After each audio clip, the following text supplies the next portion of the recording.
د کورنیو چارو وزارت وروستۍ امریه اندېښمنونکې بلل شوې ده. د کورنیو چارو وزارت وروستۍ پریکړې د ګڼ افغانانو غبرګونونه راوپارول. د کورنیو چارو وزارت ولې مجبور شو چې دغسې پریکړه وکړي؟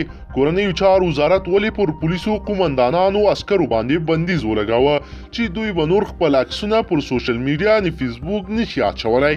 افغاني جنرالان او قومندانان په میډیا کې نور څه کول؟ راځئ چې کورنیو چارو وزارت څه پریکړه کړې ده او د خلکو غبرګونونه څه دي په دې اړه ویډیو را سره تر اخره وګورئ چې په موضوع پوره پوه شئ. قدرمنو لیدونکو السلام علیکم، وخت مو په خیر. د کورنیو چارو وزارت د یوې اعلامیې په خپرولو ټولو قومندانانو، رئیسانو او د پولیسو منصبونو ته امر کړی چې له رسنیو سره مرکې ونه کړي او حق نه لري چې په ټولنیزو رسنیو کې خپل انځورونه خپاره کړي. د کورنیو چارو وزارت په اعلامیه کې راغلي هیڅ رئیس، قومندان او د پولیسو منصبین نشي کولای خپل رسمي نظر له رسنیو سره شریک کړي او د اړتیا په صورت کې باید د کورنیو چارو وزارت د ستراتیژیکو اړیکو له عمومي ریاست څخه اجازه واخلي. د کورنیو چارو وزارت پر خپلو کارکوونکو او مامورینو دا بندیزونه په داسې حال کې لګولي چې وړمه ورځ نږدې 13 رسنیو په کابل د حکومت پر خلاف اعتراضیه ناسته کړې وه او حکومتي چارواکي معلوماتو ته د لاسرسي په مخنیوي تورن کړی وه. د کابل پریس کلب مشر عزیز احمد تسل وایي حکومت له افغان او بهرنیو رسنیو سره د مور او میرې چلند کوي.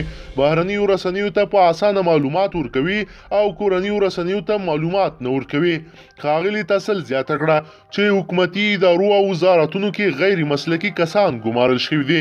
د ډیری وزارتونو ویاندویان په دواړو ملي ژبو پښتو او دري نه پوهیږي او له خبريالو سره د خبرو کولو وړتیا نه لري او له همدې امله د حکومت او رسنیو ترمنځ واټن په زیاتېدو دی. د افغانستان د آزادو رسنیو د ملاتړ ادارې نه د کورنیو چارو وزارت وروستۍ امریه د بیان د ازادۍ او اطلاعاتو د محدودیت په معنا بللې ده. د یاد ادارې له لوري په خپره شوي خبرپاڼه کې راغلي د کورنیو چارو وزارت وروستۍ امریه د بیان د ازادۍ او د اطلاعاتو ته د لاسرسي د نقص معنا لري او زیاتوي چې په دې امریه کې د هیواد نافذه قوانینو 4 موارد تر پښو لاندې شوي دي. یاد ادارې په خپله خبرپاڼه کې زیاته کړي لومړی دا چې منصوبین حق لري په کورنیو چارو وزارت کې د عدلون بدلون په اړه خپل نظر بیان کړي. خبرپاڼه کاږي د یاد امریې 3 نور موارد هم په ورته توګه د افغانستان له اساسي قانون سره په ټکر کې دي.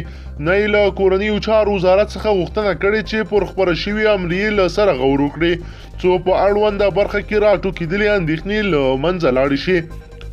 په ورته مهال په ټولنیزو رسنیو فیسبوک هم خلکو په دې تړاو غبرګونونه ښودلي او د کورنیو چارو وزارت دا اقدام د بیان د ازادۍ محدودېدلې بللي دي. د کورنیو چارو وزارت داسې مهال په خپلو کارکوونکي نوې امریه عملي کوي چې په ټول هیواد کې اطلاعاتو ته د لاسرسي په برخه کې رسنۍ او خبريالان شکایتونه لري.